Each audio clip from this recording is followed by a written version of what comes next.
Hello and welcome to Jeremy's Yorkshire allotment adventures on what is already becoming a beautiful morning here. It's a little chilly, timing wise, around 6 o'clock in the morning.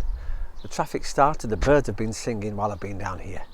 And well, I hope you enjoy the show today. I have a grater, an empty bowl and a cup of apples. Now I wonder what's going on. So sit back, relax and enjoy today's show.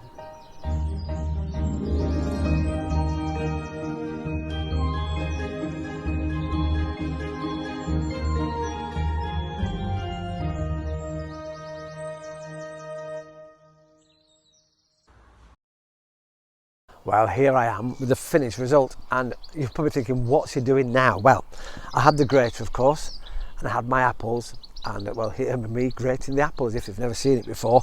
And basically I've grated it into a dish, a bowl, and I've added water. And why am I doing this? Well, you know I love my bees, and this is really, really good for them. They need to drink, and this way they can land on the apple and they can drink from the beautiful sugared syrupy water, and that will really help them throughout the summer months. So if you've got an area you know your bees go to, get an old dish, an old bowl like this. Mine's got lovely sides, and they can land on the grated apple and drink from the lovely syrup. Isn't that fantastic? A simple way to keep our bees safe, because what happens is bees often land in ponds or on a stretch of water, and because there's nothing for them to hold on to and fly off from, they often drown. And we don't want that. We need to keep our bees. So if everybody out there who watched my video, and hi, it's great to have you all on board, if we all did this throughout the summer months, it's simple. A few apples, a bit of water and a bowl. Such a simple way to keep our bees safe. So that's the slogan, isn't it? Be safe. Do you know, I love sitting here. Well, being here in this spot, I've got a great view of inside the grain frame, of which I'll take you inside in a moment or two.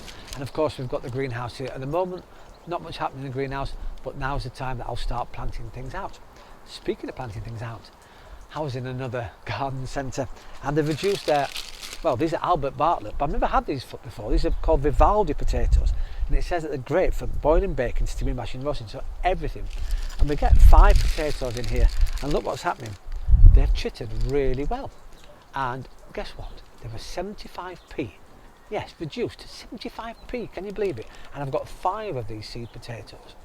And it says on the packet that it should give me an average of 10 potatoes per plant. So it's really, really good value, isn't it? So out of 5 times 50 potatoes I should get just from these. And again, these are going to go into the bags and my potatoes around the allotment. And I'm going to take some photographs for you. They're all shooting through.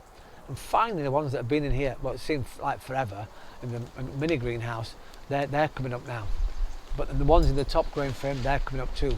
So it's now a constant battle of keeping more compost on and keeping them moist.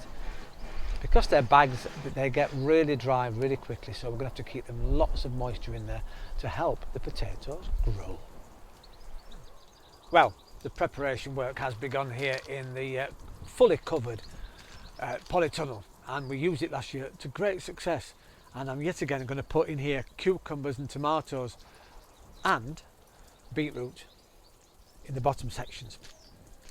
I'm pre-watering now, and what I've done, I've got my watering system here, and I've actually just about here, you may be able to see it, I've hung some up so that it gets a nice spread.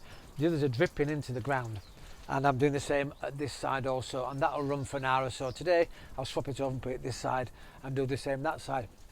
Because when I did it earlier, I started digging over and I started watering with my hose pipe. Of course, it's really dry in here because it gets really hot when the sun's out, and it's unbelievably dried out the soil to a great extent, more than I thought it would do, except at this side, because here it had all the massive big cardboard pieces from when I put my greenhouse frames up. But underneath there, and I should know this from experience, it was still lovely and damp. So I've kept the cardboard. What I may do in here, because it gets really, really dry, is put the cardboard down and plant through the cardboard this year and see if that really keeps the moisture underground. I'm sure it will. This is where my, as I said, my tomatoes, my cucumbers are going, and they're going really, really well. Well, once again, thank you very much for watching Jeremy's Yorkshire Allotment Adventures. Don't forget, keep subscribing. The more the merrier. It's fantastic. I look forward to your comments. In fact, speaking of comments, thanks to Sally from Rotherham who sent me this photograph. This is of her rhubarb, and it came from just a cutting. Someone gave her a hunk of the stem of a rhubarb. They chopped it in half and they gave it to her. She popped it in the ground and forgot all about it. Well, isn't it magnificent? So congratulations to you, Sally, for growing such an amazing piece of rhubarb. And it's just incredible what you can get for free, isn't it? So things don't always cost money, as I'm always saying here on the allotment. I'm sat here next to my, my bargain strawberry plants from last year. These were all 50p each reduced because they looked like they were dying. It took a year, but they've come on and we're getting some strawberries out of them now. I need to get these covered because, of course, we have little birds around here and pigeons, and they love to have my strawberries.